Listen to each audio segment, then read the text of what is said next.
BJP పట్ల వ్యతిరేకత వల్ల బీజేపీ ఓడిపోవడం లేదు. బీజేపీకి అన్నేచురల్ ఎట్టి పరిస్థితుల్లో ఓటు వేయని హోస్టైల్ ఓటర్ వల్ల ఓడిపోవడం లేదు. బీజేపీకి సంబంధం లేని రాజకీయ భూమి కాదు ఇది. మరి ఏంటి సమస్య అన్నప్పుడు అసెంబ్లీ ఎన్నికలకు వచ్చే వరకు ఆమ్ ఆద్మీ పార్టీ మాకు బెటర్గా పాలిస్తుంది అని నమ్మారు ప్రజలు. అక్కడ దెబ్బ కొట్టగలిగితే ఈ ఓటు తమకు ట్రాన్స్ఫర్ అవుతుంది అనేది బీజేపీ ఆశించింది.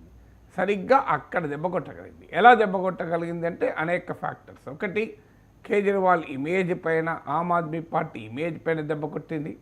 అలాగే కేజ్రీవాల్ ఆమ్ ఆద్మీ పార్టీ ప్రభుత్వాన్ని పనిచేయకుండా చేసి దెబ్బ కొట్టింది. కేజ్రీవాల్ ఆమ్ ఆద్మీ పార్టీకి ఉన్నటువంటి social base, middle class Purvanchali social base ఉంది. ఇప్పుడు మిడిల్ క్లాసు ఢిల్లీలో 67%, పూర్వాంచలి ఓటు 30% ఉంటుంది. సో 47